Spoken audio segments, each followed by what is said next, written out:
Aria Mitchell had always loved mornings best. There was something about the golden quiet of a campus waking up that made her feel like the world was full of possibility. She would walk the tree-lined path from her apartment to the science building, with her headphones in and a too-large coffee in her hand, watching the light filter through the canopy of old oaks, and feeling, for those few minutes, like everything was exactly as it should be. She was 21 years old, a junior biology major with a particular fondness for cellular research, a small circle of close friends, and a life she had built entirely on her own. Her parents, good people but distant ones, had given her independence early. She had learned to be self-sufficient, to find comfort in her own company, in the reliable world of science and study. She was not a girl who needed saving, or so she believed. She was slender but strong, the kind of strength that came from years of morning runs and carrying her own groceries up 4 flights of stairs. She wore her long brown hair loose most days, a cascade of chestnut waves that fell past her shoulders, and her eyes were a vivid, striking green, the kind that caught the light and held it. She had a scattering of freckles across her nose that she had long since stopped trying to hide, and a smile that could warm a room when she chose to share it. She was, by most accounts, quietly beautiful, though she never seemed to notice the heads that turned when she walked by. It was one of the things Ryan loved most about her. Aria blew a stray strand of brown hair from her face, her brow furrowed in concentration. The intricacies of cellular mitosis were, at the moment, far more pressing than the insistent buzz of her phone on the polished wood of the cafe table. She ignored it, her pen scratching furiously across her notebook. Another buzz. And another. With a sigh of theatrical frustration, she finally gave in, flipping the phone over. 3 new messages, all from Ryan. Thinking of you. Hope the studying is going well, my love. Need coffee? I'm on my way. She smiled, a soft, involuntary curl of her lips. It was a little much, but it was Ryan. Everything about him was a little much. His hugs were a little too tight, his gaze a little too intense, his presence a constant, reassuring weight in her life. Her friends called him clingy. Her roommate, Chloe, had once joked that if Ryan could surgically attach himself to Aria's side, he would. Aria just thought he was devoted. After a string of boyfriends whose interest waned after a few weeks, Ryan's unwavering focus was a balm to her soul. They had been dating for 6 months, and his affection hadn't dimmed. If anything, it had intensified, becoming a quiet, thrumming baseline to her everyday existence. She remembered the first time she had seen him, in this very cafe, 8 months ago. He had been standing at the counter, and something about him had made her look up from her textbook. It wasn't just that he was handsome, though he was, strikingly so. It was the way he stood, as if the world arranged itself around him, as if gravity paid him a special kind of attention. Their eyes had met, and the look on his face had been one she would never forget. He had gone utterly still, his lips parting, his blue eyes widening with an expression that was equal parts wonder and devastation, as if he had just seen something that changed the very fabric of his reality. 2 months later, after a series of what she now understood were carefully engineered coincidences, he had asked her out. Their first date had been a walk through the botanical gardens at dusk, and he had listened to her talk about cell biology with a rapt, almost reverent attention that no one had ever given her before. They were a startling clear blue, but sometimes, in moments of high emotion, they seemed to shimmer with an inner light, almost golden. "You're a lifesaver," she said, her gratitude genuine. "I was about to fall asleep into my textbook." "Can't have that," he said, his smile not quite reaching his eyes. He seemed tense. His gaze wasn't on her, but was sweeping the crowded coffee shop, his nostrils flaring almost imperceptibly. He scanned the other patrons, his eyes lingering for a moment on a pair of men in the corner, then dismissing them.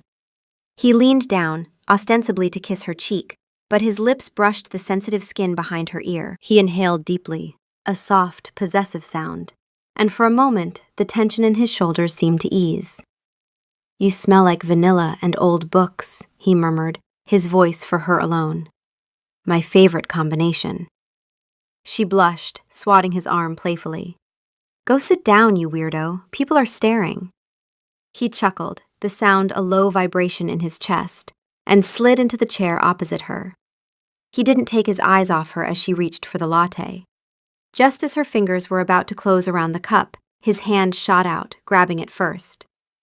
"Wait," he said, his voice sharp. Arya frowned. "What's wrong?" He brought the cup to his own nose, sniffing it with an intensity that seemed absurd. His jaw tightened, a muscle feathering along his cheek. "It's burned," he declared, his expression one of deep distaste. "The milk smells scorched. I'll get you another one." Before she could protest that it smelled fine to her, he was on his feet, heading for the counter. As he walked, his shoulder jostled the table. The cup tipped, spilling its contents in a milky brown wave across the floor. "Clumsy of me," he said, his back to her, though his voice was tight with something other than apology. "So sorry, my love. I'll get that cleaned up and bring you a fresh one." Arya watched him, a mixture of amusement and exasperation swirling within her. He was so particular, so over the top. A burned latte? It had smelled perfectly fine. That was Ryan, her sweet, devoted, and utterly peculiar boyfriend. She shook her head, a fond smile returning to her face, and turned back to her textbook, completely unaware that he had just saved her life. He returned a few minutes later with a new latte, which he had watched the barista make from start to finish, and a pastry. He didn't relax until she had taken her first sip and smiled at him, safe and sound. For now. Ryan Thorne did not sit. He stood by the counter, his body a coiled spring of readiness, every muscle screaming for a violence he could not unleash. The scent had hit him the moment he entered the cafe, a faint, acrid undertone beneath the comforting smells of coffee and sugar. It was wolfsbane. Not the potent, fast-acting kind that could kill a shifter in minutes, but a diluted, insidious variant. Odorless to humans, but to his heightened senses, it was a foul poison. It wouldn't have killed Arya, not directly, but it would have sickened her, weakened the fledgling thread of connection between them, the beginning of a mate bond that the moon goddess had woven into their very souls the moment their eyes first met. Among his kind, the bond began as a whisper, a pull felt first by the wolf. It grew stronger with proximity, with touch, with time. For a human mate, the bond was slower to manifest, a gentle warmth she might mistake for simple attraction, but it was there, and it was sacred, and the poison would have frayed it like acid on silk. It would have made her vulnerable, an easy target for the two rogues he'd scented lurking in the corner, pretending to read newspapers. His wolf, a great black beast of fury and power, was raging inside him, demanding he tear their throats out for daring to even think of harming his mate. Ours, protect ours, kill the threat. The litany was a constant, primal drumbeat in his mind. It took every ounce of his alpha king control to keep the beast leashed, to play the part of a clumsy, doting human boyfriend. He had watched the barista, a young human girl, make the first cup. She was innocent. The poison had been introduced afterwards, a few drops from a vial while the cup sat on the pickup counter. One of the rogues must have made a pass, creating a momentary distraction. It was a cowardly, despicable tactic. Spilling the coffee had been a calculated risk. A public scene was better than a poisoned mate. He felt a presence at his side and knew without looking that it was Liam, his beta and most trusted friend. Liam, with his sandy hair and easygoing smile, blended in perfectly as a fellow student. He was holding a textbook, but his eyes were sharp, missing nothing. "Two of them," Liam murmured, his voice low enough that no human could overhear. "By the window. They smell of rot and desperation. Silas's curs." Silas. The name sent a fresh wave of rage through Ryan. A usurper, a rogue alpha who coveted Ryan's throne and believed the key to power was to eliminate Ryan's one prophesied weakness, his fated mate. A mate who was, by some cruel twist of fate, a fragile, unaware human. "They're getting bolder," Ryan growled, his voice a low rumble. "Poison in a public place. They wanted to isolate her, watch her get sick, then move in." He risked a glance back at Arya. She was smiling down at her book, completely absorbed, her face illuminated by the soft cafe light. The way the afternoon sun caught the copper threads in her brown hair made his chest ache. She was so beautiful, so full of life. The thought of that light being extinguished because of him was a physical agony. His wolf clawed at his insides. Take her, run, hide her in the heart of the mountain where no one can find her. It was a tempting thought, one he fought every single day. But to rip her from her life, to cage her in a world she didn't understand, would be its own kind of destruction. He had to give her a choice. He had to wait until the bond was strong enough for her to feel it, to understand. But waiting was becoming an increasingly deadly gamble. The perimeter is secure, Liam reported. 4 of our best are cloaked, 2 on the street, 1 in the alley, 1 in the shop next door. They won't get close to her again today. Ryan nodded, the tension in his shoulders easing fractionally. Good, stay close. I don't want her out of our sight for a second. He picked up the fresh latte, his hand steady despite the adrenaline coursing through his veins. He carried it back to the table, the mask of the loving boyfriend sliding perfectly back into place. He watched her take a sip, the simple act of profound relief that washed over him. She was safe. He had protected her.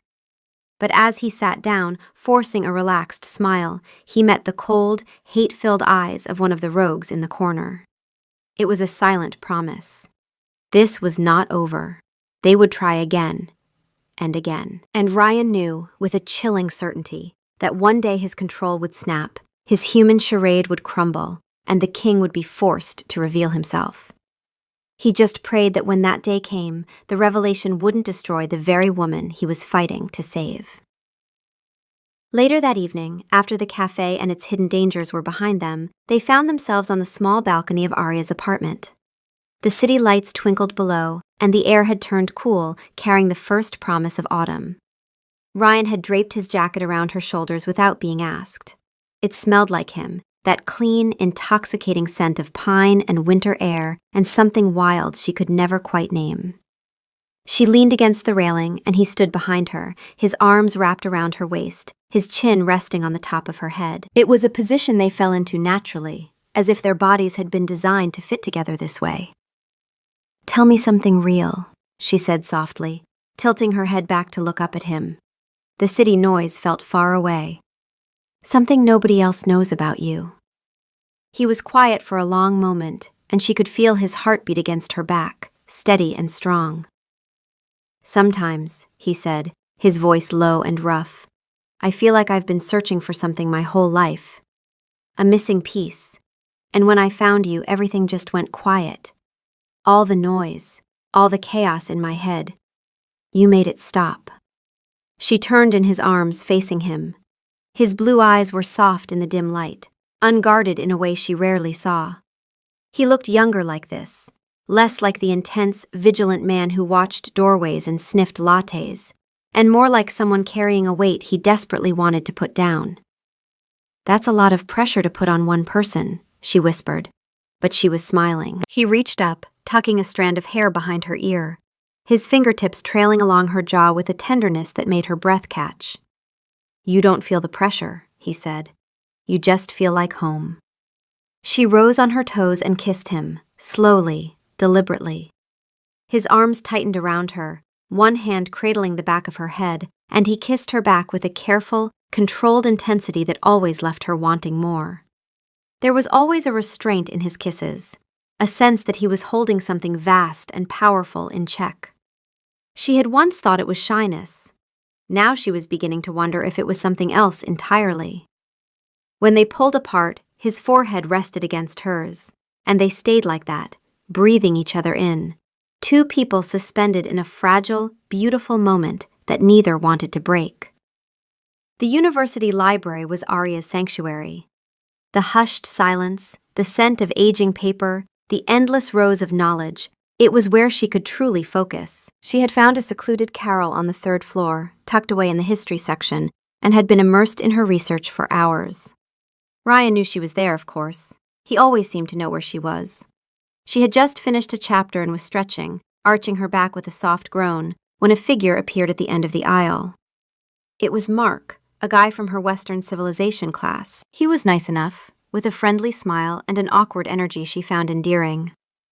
"Arya? Hey," he said, his voice a slightly too loud whisper. "Fancy meeting you here. I didn't think anyone else came to this section." Arya smiled politely. It's quiet, helps me concentrate. Tell me about it, he said, leaning against the bookshelf. Professor Davies is a nightmare with this new paper, right? I was just trying to find some primary sources on the Carolingian dynasty.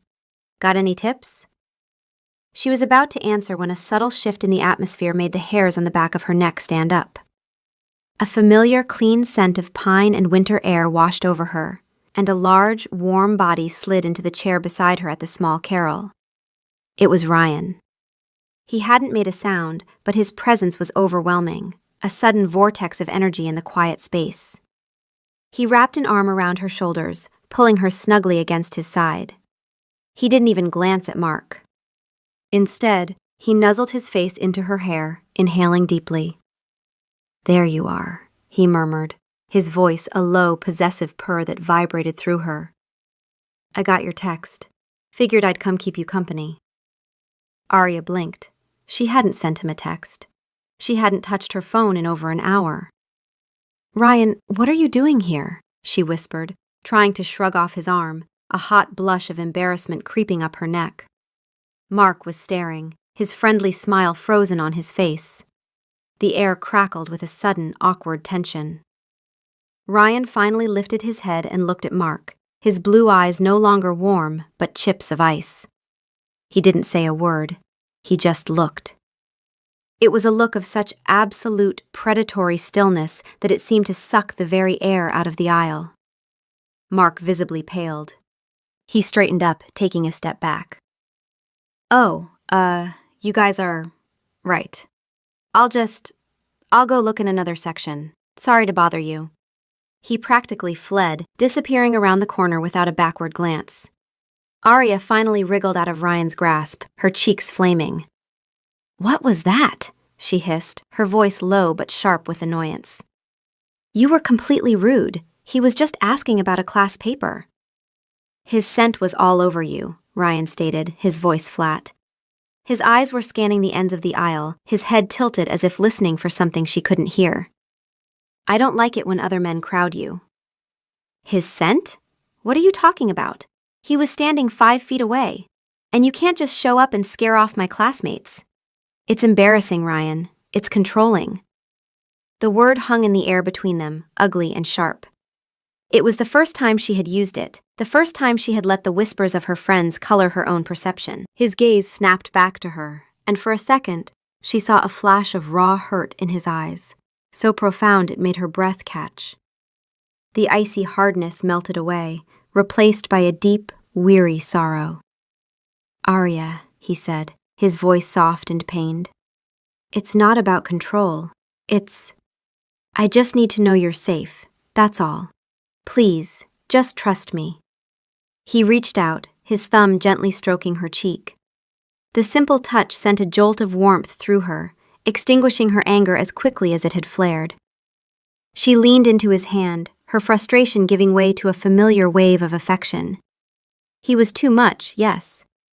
But the thought of him not being there, not caring so intensely, was a far more terrifying prospect. Okay, she sighed, laying her hand over his. Okay, but you have to promise to be nicer to my friends.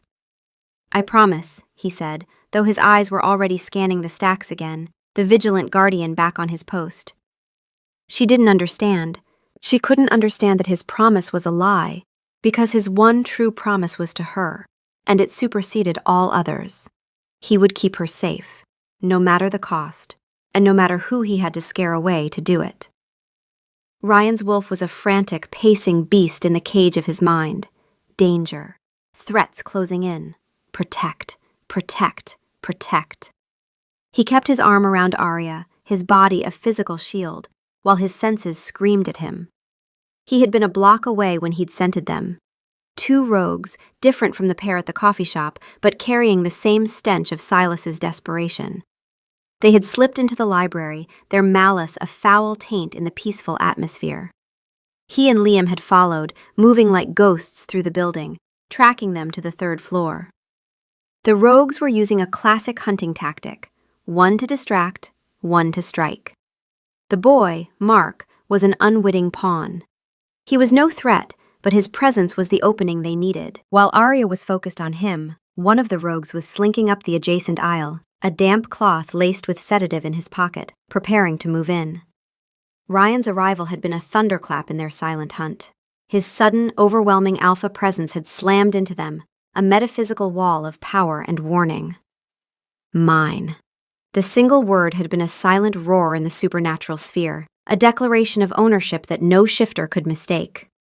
The rogue in the next aisle had frozen, then retreated with haste. The other, who had been watching from the far end of the stacks, had followed suit. They knew they had lost the element of surprise. They knew the Alpha King was here, and he was not in a merciful mood. But the cost of that victory was the look on Arya's face, the embarrassment, the flicker of fear, the word that felt like a knife in his gut. Controlling. She didn't see a protector. She saw a possessive, jealous boyfriend. The irony was a bitter pill. He was the king of the largest pack on the continent, a ruler of thousands. Yet he was powerless to explain the most fundamental truth of his existence to the one person who mattered more than his kingdom, his power, or his own life. He held her, breathing in her scent, trying to calm the raging tempest within him. Every instinct, every fiber of his being, screamed at him to end this charade, to tell her everything, to show her the great wolf that lived beneath his skin, the beast that loved her with a ferocity that bordered on madness. He wanted to explain that the bond between them was a sacred, living thing, and when another man got too close, his wolf didn't feel jealousy. It felt a primal, territorial rage, a biological imperative to eliminate a perceived threat to its mate.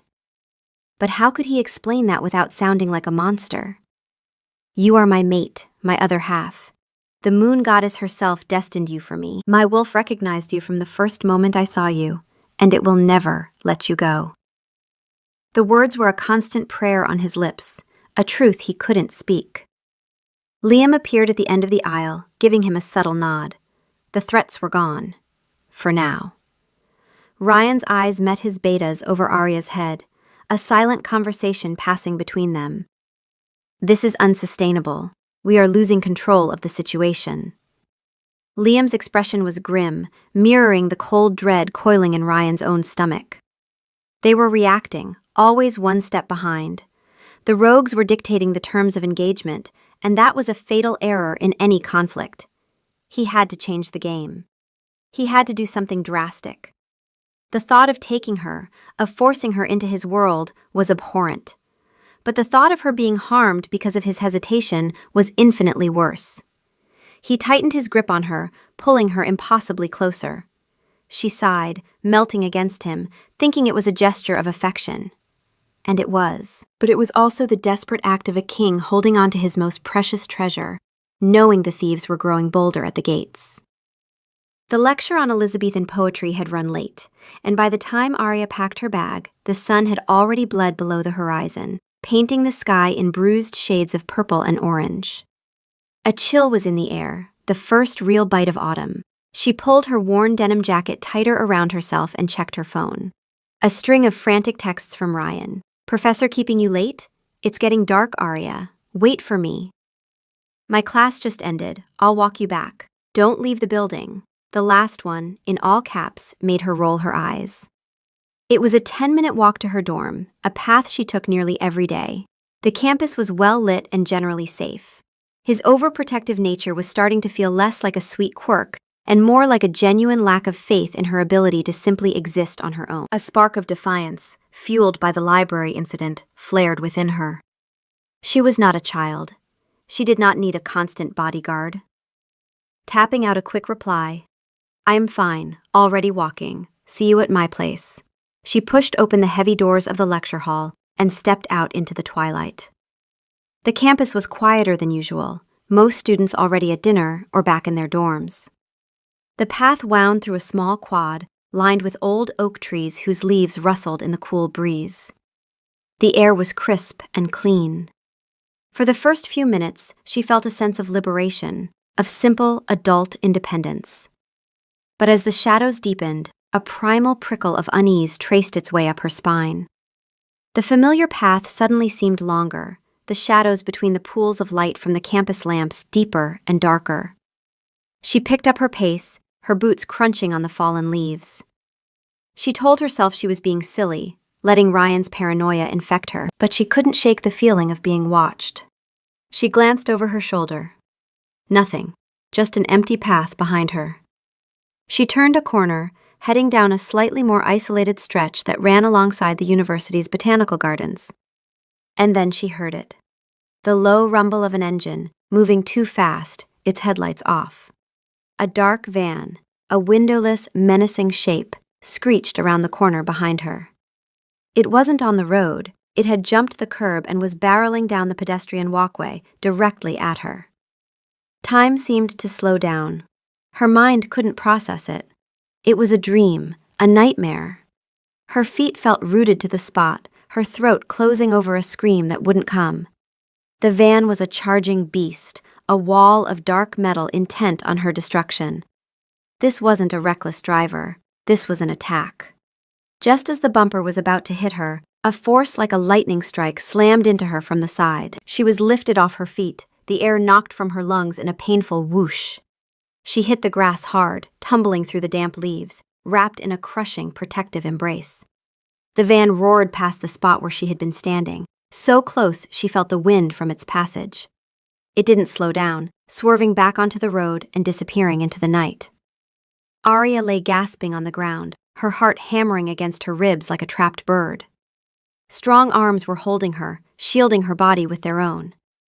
"Arya, are you hurt? Talk to me." It was Ryan's voice, raw with terror and exertion. She pushed herself up, trembling uncontrollably.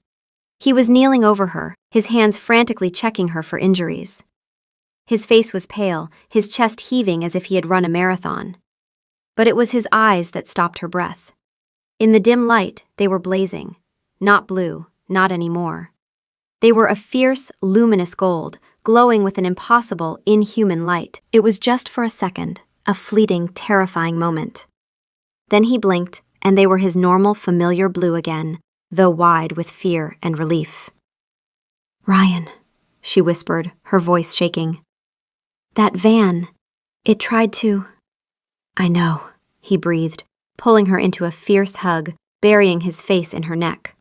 He was trembling as hard as she was. "I know. I'm so sorry. I should have been faster."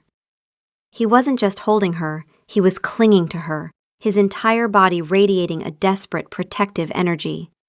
And as she clung back, the terror of the attack began to mix with a new, deeper, and far more unsettling fear.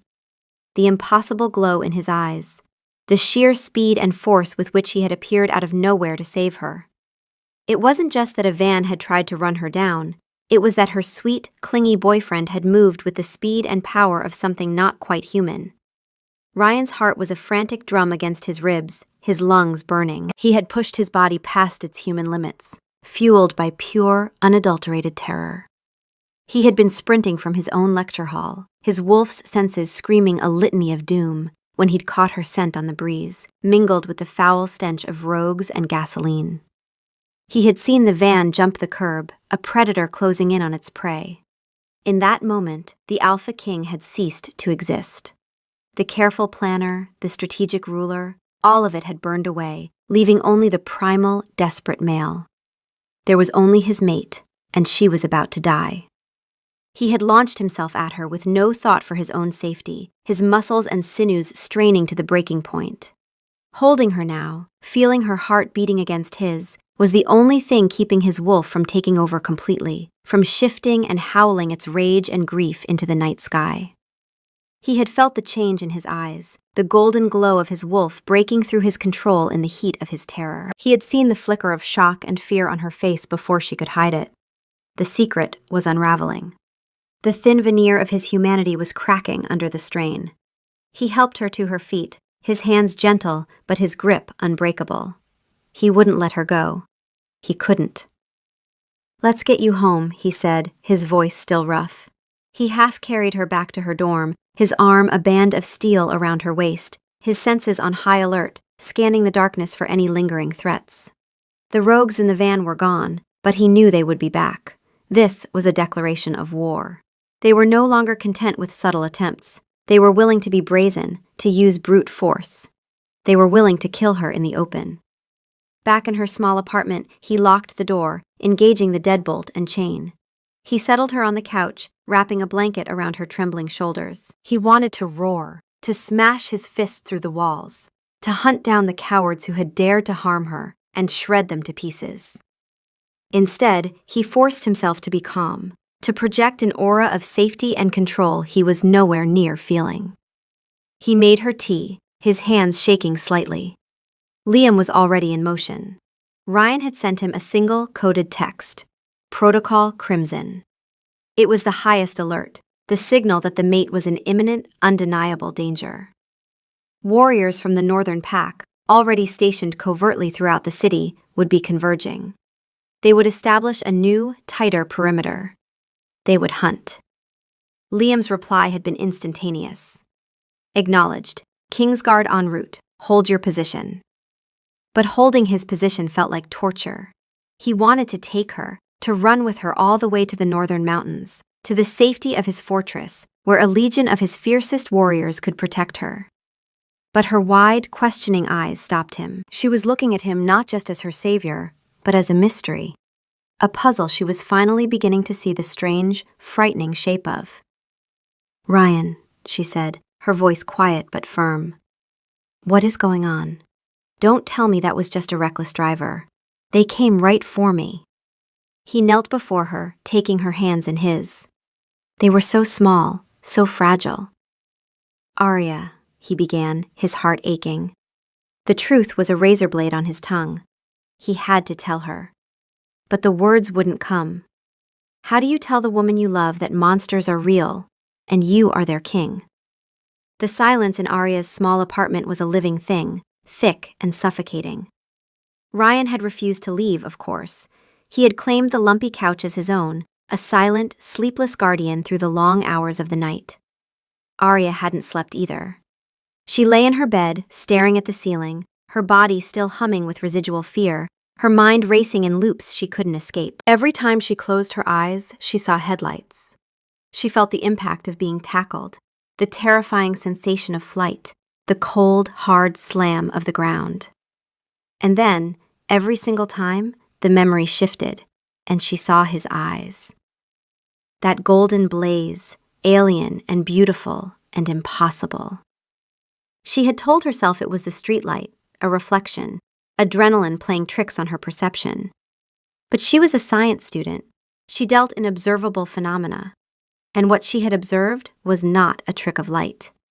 It was something burning from within, something alive and ancient and utterly inhuman, staring out at her from behind the face of the man she loved.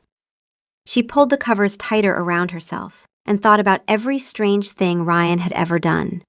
The sniffing, the constant, uncanny awareness of her location, the way animals on campus seemed to either cower or perk up when he walked by, the time she had seen him lift a piece of heavy furniture as if it weighed nothing, the way his body temperature always ran hot, like a furnace even in the dead of winter, the way he sometimes tilted his head and went still, as if listening to a conversation happening in a frequency she couldn't hear. Each detail, harmless on its own, was now assembling itself into a picture she was terrified to see completed. She didn't sleep. She couldn't.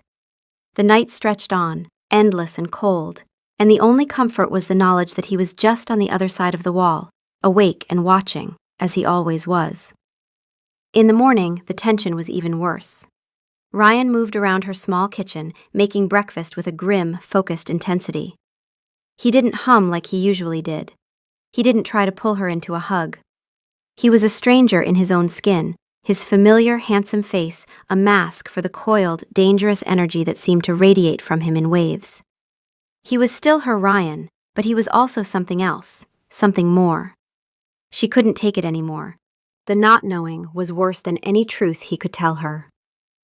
She cornered him as he was placing a plate of eggs in front of her.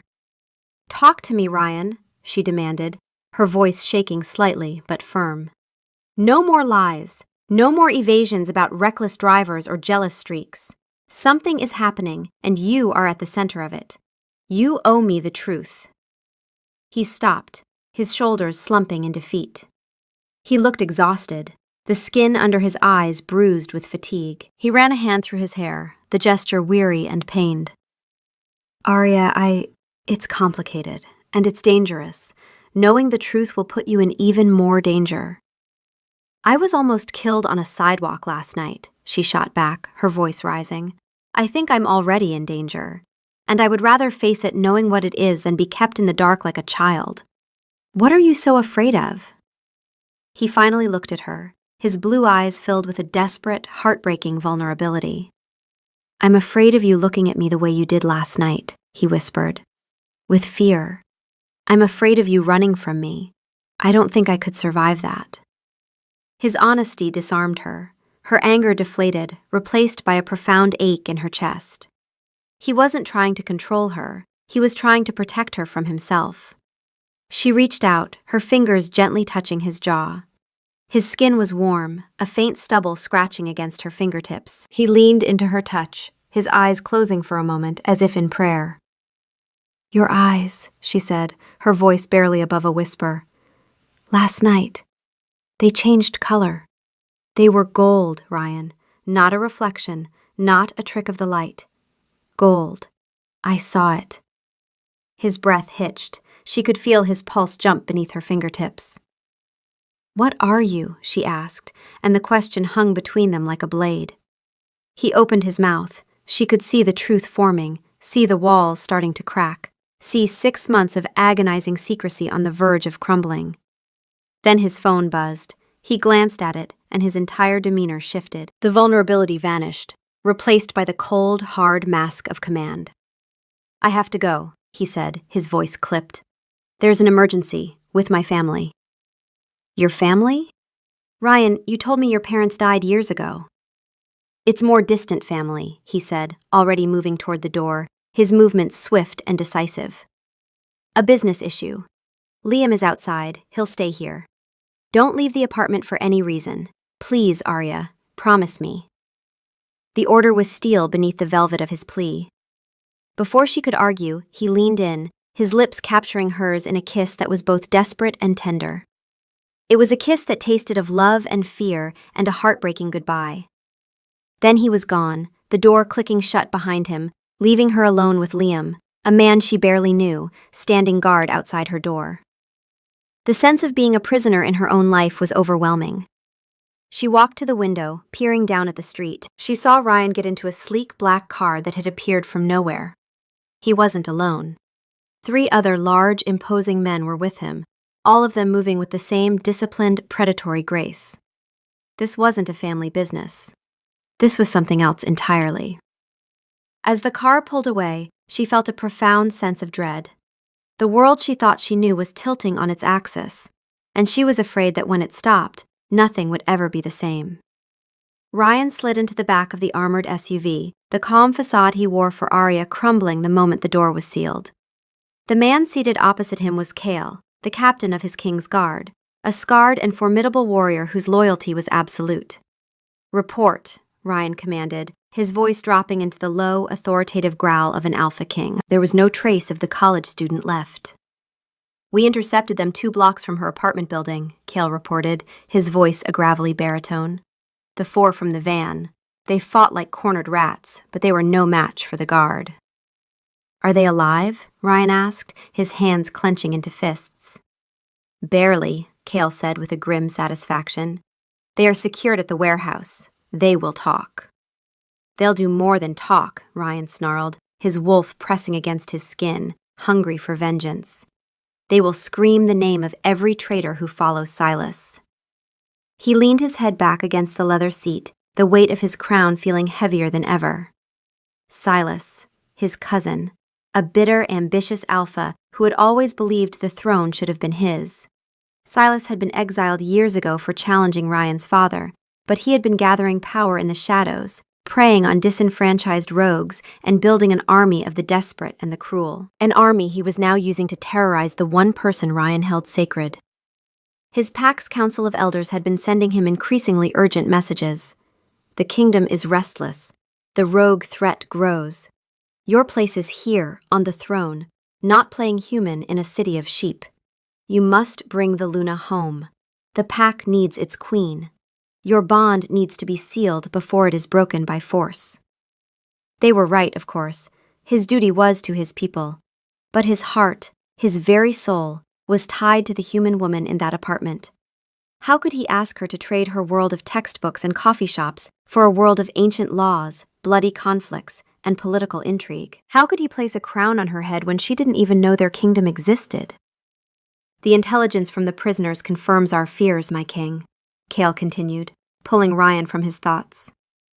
Silas doesn't just want to eliminate the Luna, he wants to take her. He plans to force a mate bond with her himself. A guttural roar of pure, unrestrained fury ripped from Ryan's throat. The windows of the SUV rattled. Cale and the other guards flinched, instinctively lowering their heads in submission to their alpha's rage. The air grew thick with his power. The thought of Silas, of anyone, laying a hand on Arya was so vile, so utterly unthinkable, that his vision tunneled, his control splintering into 1,000 pieces. His wolf was a screaming inferno, demanding blood. Mine. She is mine. I will tear him limb from limb. I will burn his pack to the ground. He fought for control, his knuckles white, his breath coming in harsh, ragged gasps. He had to think. He had to be a king, not just a beast. Taking Arya was a strategic move. A forced bond with an unwilling mate was a perversion, a dark and forbidden magic, but it wasn't impossible. If Silas succeeded, it would shatter Ryan's spirit, destabilize his reign, and give Silas a twisted claim to power through his connection to the fated Luna. He will never touch her, Ryan vowed, his voice a low, deadly promise. Assemble my top commanders. We are moving to the final stage. We extract her tonight. There will be no more waiting. Cale nodded, his expression grim. And the Luna? Does she know?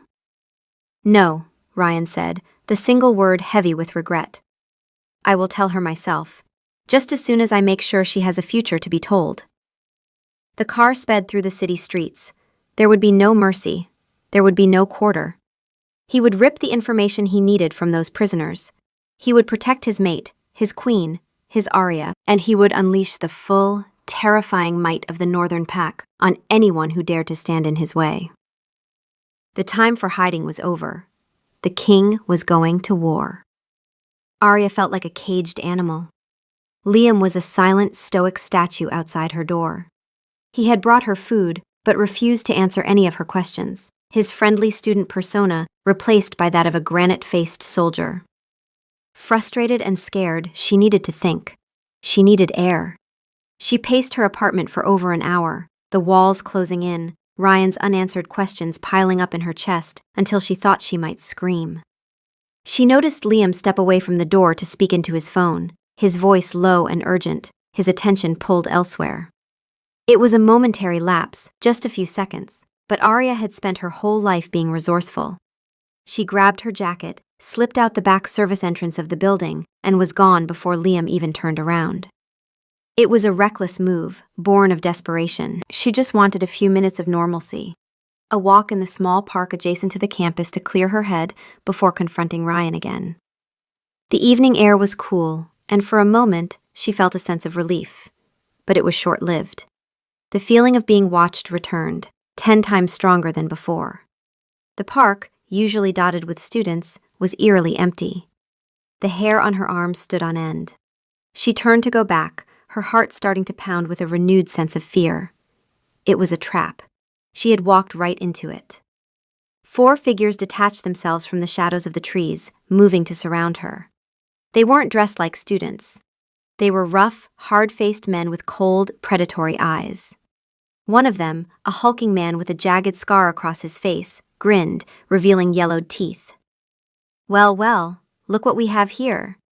The Alpha King's little human pet, out for a stroll all by herself. Arya's blood ran cold. Alpha King? What were they talking about? I don't know what you mean, she stammered, taking a step back, her eyes darting around for an escape route. There was none. Oh, I think you do, the scarred man sneered, taking a step closer. The smell of unwashed bodies and something wild, like wet dog, emanated from them. He didn't tell you? Poor little thing. Your boyfriend is royalty, and we're here to deliver you to a new king. Silas will be much more appreciative of your company." They lunged. A scream tore from Arya's throat as she scrambled backward, tripping over a root and falling to the ground. Before they could reach her, a black blur shot out of the darkness, slamming into the first man with the force of a freight train. It was Ryan. His face was a mask of incandescent rage, his eyes glowing with that same terrifying golden light, brighter and fiercer than before. "Get away from her!" he roared, and the sound was not entirely human. It was deeper, laced with a guttural snarl that vibrated in the air. The fight was brutal and terrifyingly fast. Ryan moved with a speed and ferocity that defied belief. He was an artist of violence, his fists and feet a blur. But it was 4 against 1. They were just as fast, just as strong. Claws, long and black, erupted from their fingertips as they slashed at him. Arya watched in horror as one of them raked his claws across Ryan's arm, tearing through his jacket and flesh. Blood welled, dark in the dim light. Ryan grunted in pain but didn't slow down. He broke one man's arm with a sickening crack, kicked another in the chest, sending him flying backward. But while he was engaged with 2 of them, the scarred man saw his opening. He ignored Ryan and lunged for Arya. Ryan saw it. A look of pure, primal terror crossed his face. He was too far away. He wouldn't make it in time. "No!" he bellowed. And then something broke.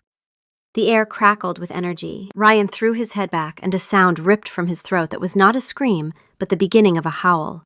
His body convulsed. She heard the sounds of bones cracking, snapping, and reshaping under his skin. His shoulders broadened, his spine elongating with terrifying speed. Dark fur exploded from his skin, covering his body. His face distorted, his jaw pushing forward into a muzzle filled with dagger-like teeth. His shredded clothes hung in tatters as his form expanded, growing larger and larger, until the man she loved was gone. In his place stood a creature from a legend, a wolf. It was a creature of immense size, larger than any wolf she had ever seen in pictures, with a coat as black as midnight and eyes that blazed with furious golden fire. It was the most terrifying and magnificent thing she had ever seen. The giant wolf that was Ryan let out a deafening roar, a sound of pure, unadulterated alpha rage that shook the very ground. The rogues, who had been seconds from grabbing Arya, froze in terror. They had expected to fight the Alpha King in his human form, but they had not expected this, the full, unrestrained fury of the beast itself. The scarred rogue's sneer vanished, replaced by a mask of primal fear. He and his companions instinctively fell into submissive postures, but it was too late for mercy. The black wolf was a whirlwind of claws and teeth. The fight, if it could even be called that, was over in seconds. The wolf moved with impossible speed, a blur of black fur and righteous fury. It systematically and powerfully disabled them, its strength making swift, devastating work of the rogues until they were thrown aside, left crumpled and whimpering on the ground. Then, silence. The great wolf stood over the fallen rogues, its massive chest heaving, a low growl still rumbling deep in its throat. Its golden eyes scanned the park, ensuring there were no more threats. Then, slowly, it turned its massive head to look at Arya. She was still on the ground, propped up on her elbows, her mind struggling to comprehend what she had just witnessed.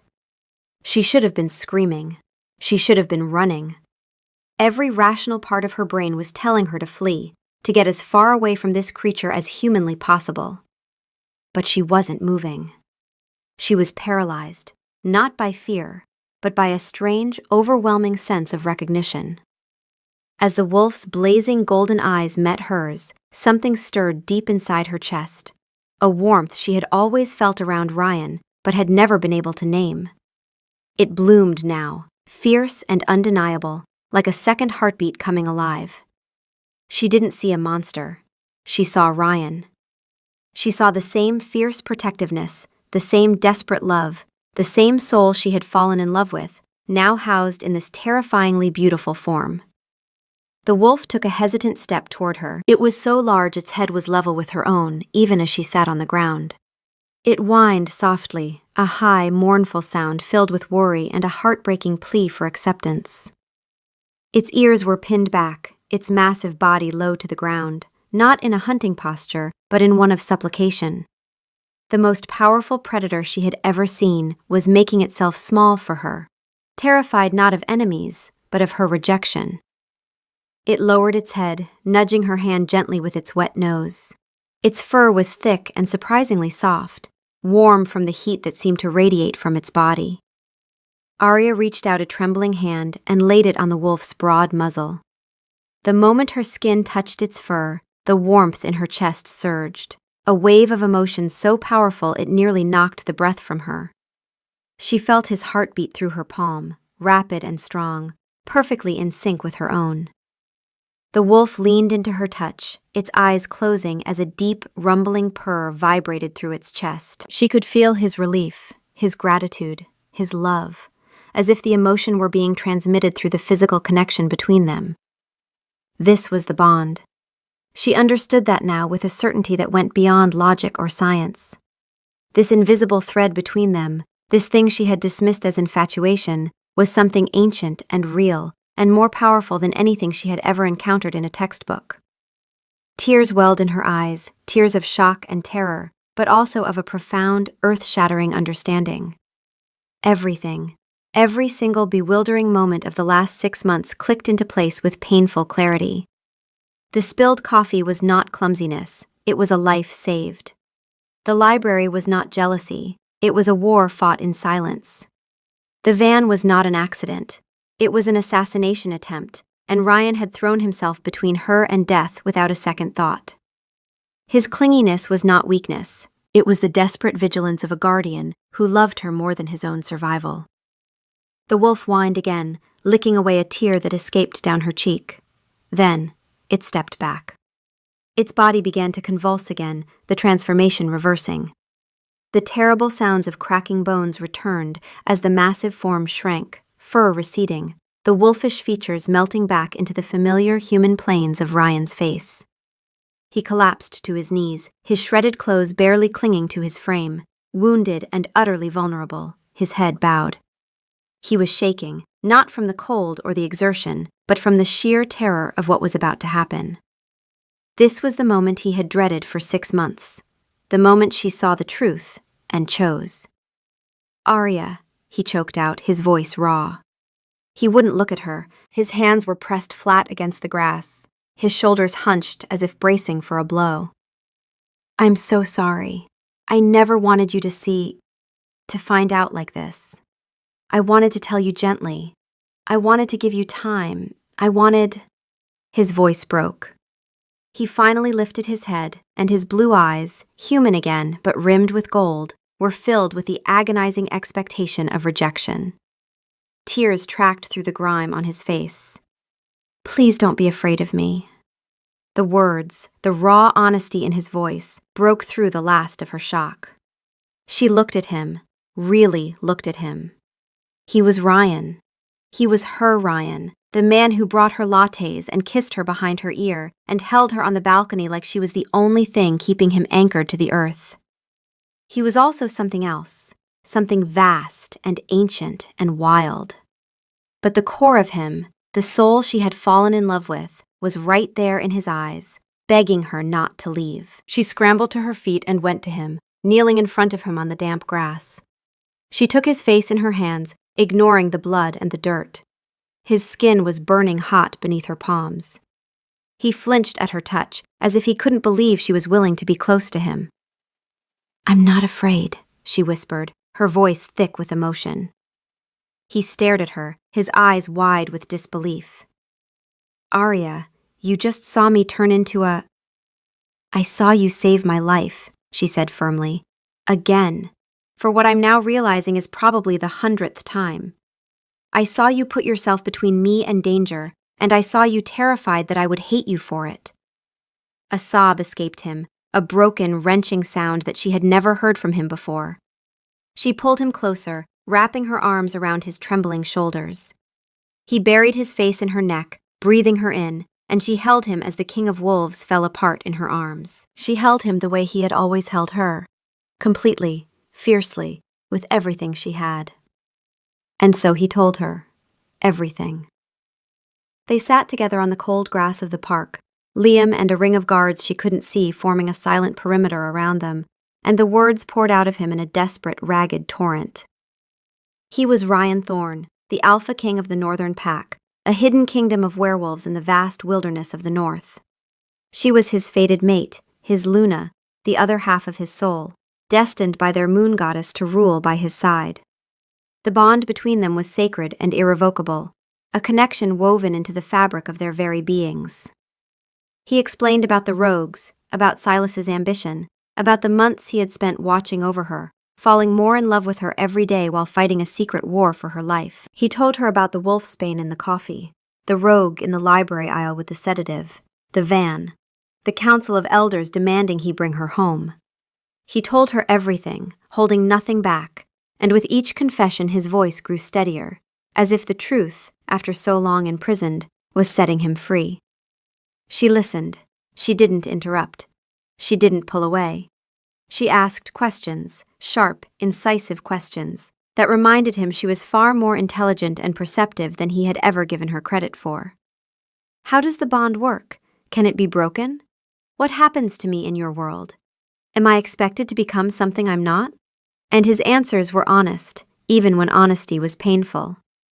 The bond was a gift, not a cage. It could not be forced, only accepted or denied. In his world, she would be a queen, but she would also be a human in a realm of wolves, and that would be difficult.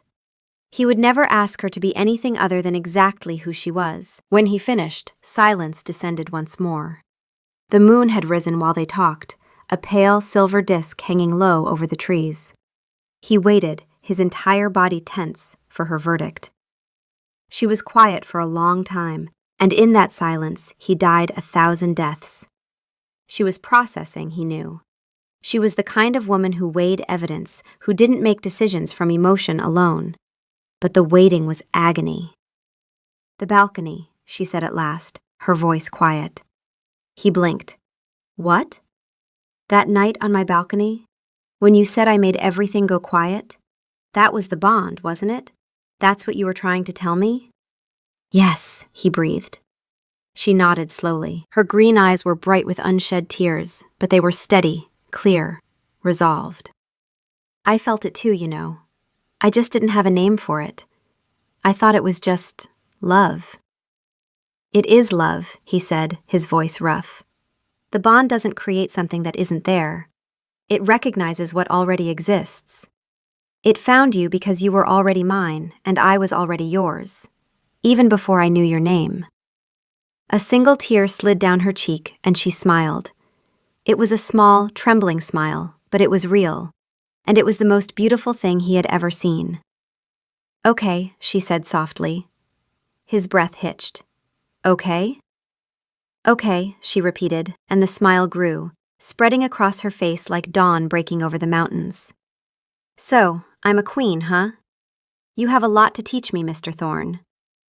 A sob of pure, unadulterated relief tore from his chest. He surged forward, his lips finding hers in a kiss that sealed their bond, a promise made between a human girl and her wolf king under the watchful eye of the moon. She kissed him back with everything she had, pouring 6 months of confusion and love and trust into the press of her lips. When they finally pulled apart, his forehead against hers, they were both crying and laughing at the same time, and the warmth in her chest was a roaring fire, a bond fully awake and singing between them. The journey north took hours, a caravan of black vehicles cutting through the darkness toward the mountains. Arya dozed against Ryan's chest in the back seat, exhaustion finally claiming her, while he held her and watched the road and marveled at the impossible grace of her courage. She woke as the convoy wound up a mountain pass, and her breath caught at the sight beyond the window. A vast estate sprawled across a highland plateau, framed by towering pines and snow-capped peaks. It was built of dark timber and ancient stone, part fortress and part home, with warm light glowing from dozens of windows. Wolves, real wolves, padded along the tree line, and she could see figures on the walls, guardians watching the approach. "Welcome to the Northern Hold," Ryan murmured against her hair. "Welcome home." They were greeted by a sea of people, hundreds of them, emerging from the great hall and the surrounding buildings. Their faces held curiosity and hope and a wary respect. At the front stood a tall woman with silver-streaked hair and sharp, intelligent eyes. "This is Elena, the head of the Council of Elders," Ryan said, his hand firm and warm on the small of Arya's back. Elena studied Arya with an intensity that would have been intimidating if Arya hadn't just survived a werewolf battle in a public park. "So," Elena said, her voice carrying the weight of authority, "this is the Luna the goddess chose. A human." It wasn't said with contempt exactly, but it wasn't a warm welcome either. Arya straightened her spine, lifted her chin, and met the elder's gaze directly. "A human who chose to be here," Arya corrected quietly. "Not because of prophecy or politics, because I choose him." A ripple of surprise moved through the crowd. Elena's sharp eyes softened, and the barest hint of a smile touched her lips. "Courage," the elder murmured. "That is a good start." Ryan's arm tightened around her waist, and she could feel his pride radiating through the bond, warm and fierce. She didn't know the laws of this world, or the politics, or even the basic etiquette of addressing a pack. She didn't know how to be a queen, but she knew how to be brave. And she knew how to learn. And she knew, with every fiber of her being, that the man beside her would walk through fire before he let her face any of it alone. That first night in the northern hold, they stood together on a wide stone balcony overlooking the valley. The air was sharp and clean, filled with the scent of pine and snow, and the sky above them was a field of stars more brilliant than anything she had ever seen. Wolves howled in the distance, a chorus that rose and fell like music, and she realized with a start that it was beautiful, that she wasn't afraid. Ryan stood behind her, his arms wrapped around her waist, his chin resting on the top of her head, exactly as they had stood on her tiny apartment balcony just days ago. But everything was different now. The pretense was gone, the secrets burned away, and what remained between them was raw and real and stronger than anything she had ever known. "Are you okay?" he asked softly, and she could hear the worry in his voice, the remnant of the fear that she might still change her mind, might still run. She turned in his arms, looking up into his blue eyes. In the moonlight, she could see the faintest ring of gold around his irises, the wolf always present, always watchful, always devoted. She rose on her toes and kissed him, slowly, deliberately. This time, when he kissed her back, there was no restraint. The careful control he had always maintained was gone, replaced by a tenderness so vast and fierce it made her knees weak. He kissed her like she was sacred. He kissed her like she was the answer to a prayer he had been whispering his entire life. When they pulled apart, she was breathless, and the bond between them was humming like a plucked string, resonant and warm. "I'm more than okay," she whispered. "I'm exactly where I'm supposed to be." His arms tightened around her, and he pressed his lips to her forehead with a reverence that made her heart ache in the most beautiful way. Below them, the wolves howled again, and this time, it sounded like a welcome. Her old life was over, but as he held her, his kingdom stretching out before them in the silver light of the moon, Arya knew that her real life, her truest and most magnificent life, was just beginning.